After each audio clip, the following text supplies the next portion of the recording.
Rabu dini hari 26 November 2025, sekitar pukul 3 pagi, angin badai memecah kesunyian Aceh Tamiang. Angin menghantam rumah-rumah dan pepohonan, listrik padam, dan beberapa ruas jalan di Tualangkat, serta lintas Sumatera tertutup reruntuhan pohon tumbang. Tak lama kemudian hujan turun, bukan sekadar deras tetapi seperti langit membuka pintu airnya. Hujan itu telah berlangsung sejak Selasa dan tak kunjung berhenti hingga siang hari Rabu. Warga panik, banyak yang mengungsi ke rumah kerabat berharap air berhenti naik. Namun menjelang malam justru musibah semakin dekat. Sekitar pukul 21 air mulai memasuki kampung dalam tempat kami tinggal. Warga terkejut karena sepanjang ingatan mereka wilayah ini tidak pernah terendam. Bahkan pada bencana banjir besar sekalipun, ketika air baru sebatas betis kami melihat sesuatu yang ganjil. Arusnya deras bukan genangan, tetapi air yang datang dari sungai di gunung. Tanda bahwa ini bukan banjir biasa tapi banjir bandang. Tak sampai 1 jam kemudian, air menerobos masuk ke dalam rumah. Kami segera naik ke lantai 2 bersama keluarga paman. Kami tidak membawa banyak barang, sekadar pakaian, obat, dan sedikit makanan. Kami mengira air akan berhenti di lutut, atau mungkin di pinggang, tapi takdir berkehendak lain. Listrik padam total. Dalam gelap gulita, air terus naik hingga 1,5 meter. Pada Kamis pagi, kami turun dengan hati-hati untuk menyelamatkan apapun yang bisa.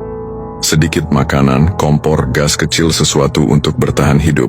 Sinyal ponsel timbul tenggelam lalu hilang sepenuhnya. Kami terputus dari dunia. Arus air semakin liar. Di depan rumah kami melihat beberapa narapidana yang dilepas dari lapas berjalan pelan dalam air setinggi leher. Mereka hanya mencari tempat berteduh.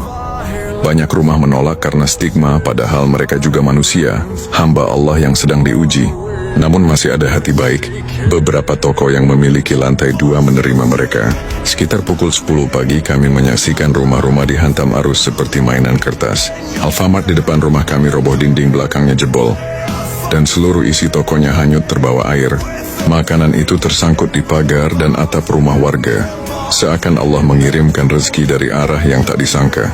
Remaja-remaja nekat berenang di atas arus besar demi mengumpulkan makanan dan membagikannya kepada warga lain yang kelaparan. Tidak ada batas siapa kaya, siapa miskin, siapa berstatus, apa semua sama. Bertahan hidup. Menjelang asar air mencapai sekitar 3 meter. Tidak ada satupun yang berani turun. Kami hanya bisa menatap gelap air itu, berharap malaikat datang membawa pertolongan. Kami coba menghubungi SAR dan BPBD, tetapi jawaban yang kami terima hanya evakuasi mandiri, bertahan di lantai 2. Tidak ada perahu, tidak ada helikopter, tidak ada sirene penyelamatan. Hanya suara arus yang semakin menakutkan seperti gelombang badai lautan. Lalu tragedi terjadi. Seorang anak kecil dan 1 orang dewasa hanyut. Teriakan tolong, tolong menggema di antara hujan dan air. Kami hanya bisa menangis. Tak ada yang bisa berenang, tak ada yang bisa mengejar. Saat itu atau mungkin sejak awal hanya Allah tempat kami berharap. Air hampir mencapai lantai 2, hanya tersisa beberapa anak tangga. Dalam ketakutan dan gelap, saya mengumandangkan azan sekeras yang saya mampu, berharap suara itu menembus badai, menembus hati manusia, dan mengetuk pintu langit. Kami berdoa, menangis, memohon ampun. Ya Allah, kami banyak berdosa, tapi di antara kami ada anak kecil yang belum pernah menantang-Mu. Selamatkan kami karena mereka. Saya teringat ini malam Jumat malam dikabulkannya doa. Saya sholat 2 rakaat mungkin dengan pikiran, jika ini sujud terakhirku, biarlah aku kembali kepadamu dalam keadaan berserah. Di atap rumah manusia-manusia kecil dan besar berteriak meminta pertolongan. Tidak ada yang tidur malam itu. Kami semua berjaga di antara takut, harap, dan doa. Ketika fajar menyentuh langit, kami menyadari sesuatu, air berhenti naik. Kami menangis bukan karena selamat, tetapi karena Allah masih memberi kesempatan hidup. Namun ujian belum selesai. Air masih 5 meter tinggi. Makanan habis, air minum tidak ada. Bayi menangis bukan karena takut, tapi karena haus. Sebagian warga merebus air banjir agar bisa diminum. Kami menampung air hujan di atas terpal lalu memasaknya agar aman.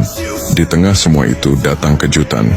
Para narapidana yang sebelumnya ditolak justru menjadi pahlawan. Mereka berenang dan mengumpulkan makanan, lalu membagikannya kepada warga.